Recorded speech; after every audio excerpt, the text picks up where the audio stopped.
There exists a primordial human wisdom that penetrates beneath the surface to the essence of things. But what is the connection between human beings' essential nature and evil?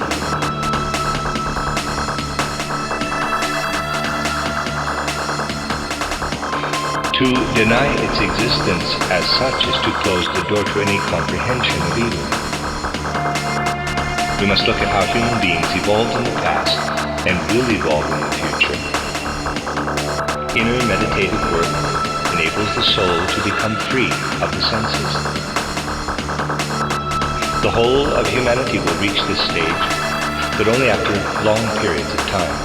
It is essential that those who seek higher development in no way neglect worldly, everyday affairs.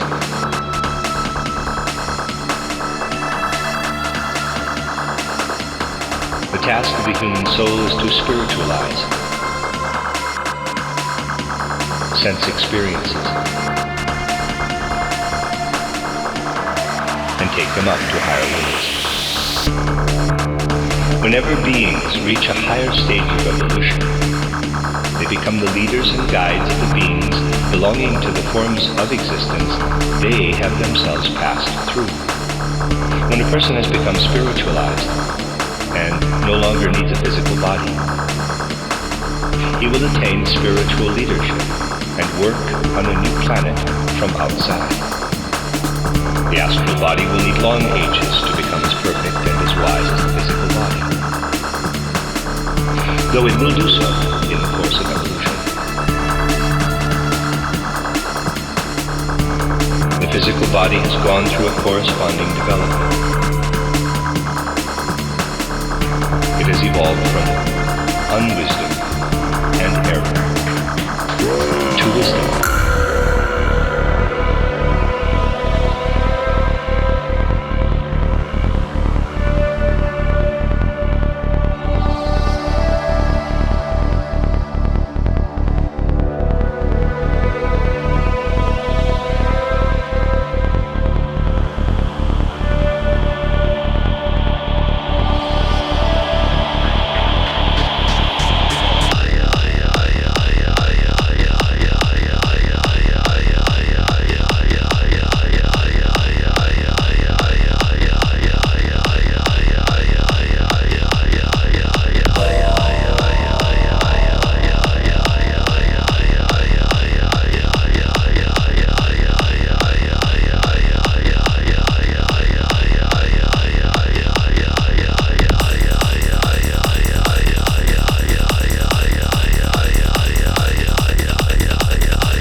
for love are destroyed in the struggle for existence. When there is love, there is conflict. But love will overcome the conflict and transform it into harmony. Just as love evolves from non-love, so wisdom evolves from unwisdom.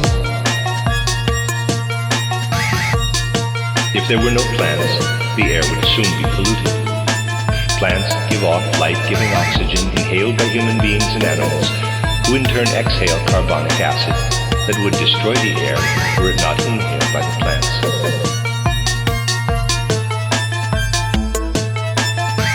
This interdependence applies to all stages and kingdoms. Just as humans and animals depend on the world of plants, so do the gods depend upon mortals. Love comes into existence through humans, and love is food for the gods. The love engendered by mortals is breathed in by the gods. This may seem very strange, yet it is a fact more real than, say, electricity. At first, love appears as sexual love and evolves to the highest spiritual love. But all love, the highest as well as the lowest, is the breath of gods. It might be said, if this is so, then there can be no evil. But it must be remembered that just as wisdom is born of error, so love can only evolve and reach perfection through conflict.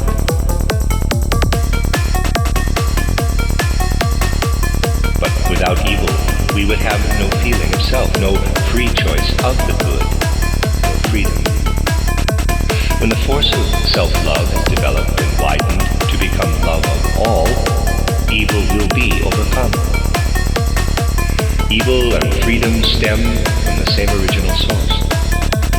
Lucifer brought light into human beings by kindling in them the light of wisdom, albeit mingled with the black shadow of evil.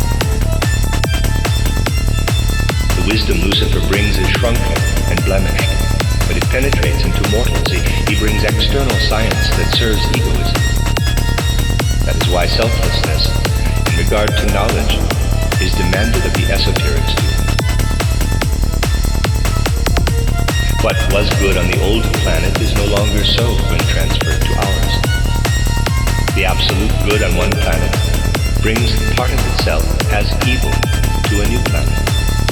Evil is a necessary part of evolution. One ought not to say that the world is imperfect or incomplete because it contains evil. Rather, it is complete for that very reason. When a painting depicts wonderful figures of light together with dark devils, the picture would be spoiled if the devils were removed. The world creator needed evil in order that good could evolve. A good is only good if it has stood the test of evil. For love to reach its highest goal, love of all, it must pass through the love of self.